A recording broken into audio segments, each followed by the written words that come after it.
ज़्यादातर समय मैं उदास और निराश महसूस करता हूँ, न जाने क्यों। जैसे कि मेरे पास पाने और हासिल करने के लिए कुछ नहीं है। मेरे साथ ऐसा क्यों हो रहा है?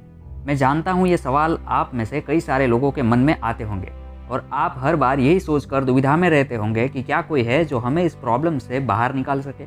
तो दोस्तों, चिंता मत करो, हम यहाँ आपकी सैडनेस के बारे में जानकारी देने और इससे बाहर आने में आपकी मदद करने के लिए हाजिर है। तो चलिए जानते हैं। स्वागत है आप सभी का थिंकिंग लेजेंड्स चैनल पर। We motivate, inspire and educate. Number 1, more expectations and less hard work. दोस्तों, कहते हैं कि डोंट एक्सपेक्ट, जस्ट एक्सेप्ट। हम आमतौर पर खुद से ज़रूरत से ज़्यादा उम्मीद करते हैं। हम एवरेस्ट पर चढ़ना तो चाहते, लेकिन इसकी कुल ऊंचाई तक नहीं जानते। इसलिए हम वास्तव में जो हासिल करते हैं वह हमारी अपेक्षा से कम होता है, जिससे हम दुखी और खाली हो जाते हैं। इसलिए शायद भगवान बुद्ध ने भी कहा है कि शांति की इच्छा हो तो पहले इच्छाओं को शांत करना होगा। इसलिए अपनी वर्तमान स्थिति को स्वीकार करने से नाराजगी और निराशा कम होगी। इसका जवाब पाने के लिए आप ये कर सकते हो। आप अपने आप से सवाल पूछिए कि आप जाना कहाँ चाहते हैं और आप जा कहाँ रहे। फॉर एग्जाम्पल, आप जाना चाहते हो राइट साइड और जा रहे हो लेफ्ट साइड, तो आपको वहीं पर खुद को रोक कर अपने आप को सही जगह ले जाने के लिए कोशिश करनी चाहिए। नंबर 2, फेस रियलिटी और फेस डिफीट। दोस्तों, एक बार एक राजा को समंदर के बीच एक आइलैंड पर स्थित राज्य को जीतने की इच्छा हुई। उसने अपने मंत्री को बताया कि मुझे कैसे भी करके ये राज्य चाहिए। एक दिन वह मंत्री अपने राज्य की सारी सेना लेकर जहाज में बैठकर उस आइलैंड की ओर निकल पड़े जिसे वह जीतना चाहते थे। रात के अंधेरे में सारी सेना जहाज के जरिए उस आइलैंड पर पहुंची और फिर सेनापति ने देखा कि सभी सैनिकों को ये डर है कि कहीं हम हार गए तो यहाँ से भागेंगे कैसे। सेनापति ने वो देखा और तुरंत उस जहाज को जला देने का आदेश दिया जिस जहाज से वह वहाँ आए थे। न चाहते हुए भी उस जहाज को जलाना पड़ा और फिर सेनापति ने कहा कि अब हमें लड़ना है और सिर्फ लड़ना है। हार कर वापस भागने का कोई रास्ता नहीं है। अगर हम जिंदा वापस जाना चाहते हैं तो एक ही रास्ता है, दुश्मन को खत्म करना। अगर हमने ये कर दिया तो हम उनके जहाज से वापस अपने राज्य में जा सकते हैं। अब सारे सैनिक जोश में आ गए और युद्ध में इतनी कुशलता से लड़े और अंत में उन्होंने वह युद्ध जीत लिया। ठीक उसी तरह आप भी सबसे पहले अपनी सभी कठिन और असुविधाजनक परिस्थितियों को कोसना बंद करें और उसका सामना करें।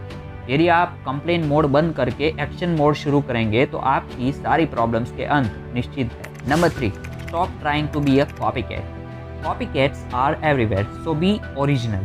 कृपया कोई और बनने की कोशिश करना बंद करें, क्योंकि आप कभी कोई और नहीं बन सकते। हम झुंड की मानसिकता के शिकार हैं और इसलिए हम महान उपलब्धि हासिल करने की उम्मीद रखने वालों की कॉपी करते हैं और दुर्भाग्य से ज़्यादातर लोग बुरी तरह असफल होते हैं। इसका समाधान यह है कि आप अपनी मौलिकता की पहचान करें और उस पर टिके रहें। दूसरे क्या कर रहे हैं या क्या हासिल कर रहे हैं इसकी चिंता ना करें। उनकी यात्रा आपकी यात्रा नहीं है। यदि आप दूसरे लोगों के रास्ते पर चलेंगे तो आप गलत मंजिल पर पहुंच जाएंगे। क्या आप सच में ऐसा चाहते हैं? नहीं ना? तो किसी की कॉपी करना छोड़ो और खुद की एक अलग पहचान बनाओ। Number 4, ultra laziness. आलस्य व्यक्ति के जीवन का बहुत ही हानिकारक पहलू है, क्योंकि यह एक ऐसी बीमारी है जो आपकी आंतरिक ऊर्जा और इच्छा शक्ति को खा जाती है। यह किसी भी फलदायी कार्य करने की आपकी मेंटल एबिलिटीज को डिस्ट्रॉय कर देती है।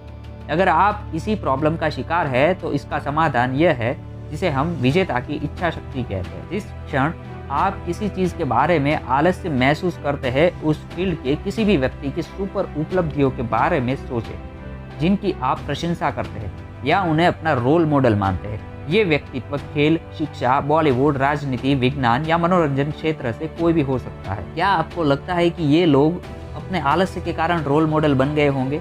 ठीक उसी तरह आपको भी आलस्य को त्याग कर अपने काम पर फोकस करना चाहिए, क्योंकि कड़ी मेहनत का कोई विकल्प नहीं होता। Number 5, don't care about people's negative criticism and demotivating opinions.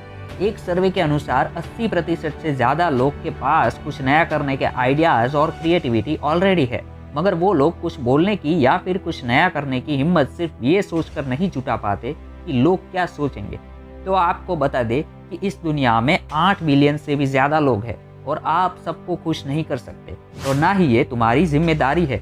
इसलिए लोगों की नकारात्मक आलोचना और डीमोटिवेट करने वाली राय की परवाह न करें और सिर्फ अपने गोल पर फोकस करें। एक दिन सफलता आपकी दीवानी हो जाएगी। तो चलिए दोस्तों, उदासी को गुड बाय कहकर हो जाइए तैयार जीतने के लिए। उम्मीद है कि आपको यह कंटेंट पसंद आया होगा। मिलते हैं एक नए वीडियो के साथ। Thank you for watching this video. जय हिंद।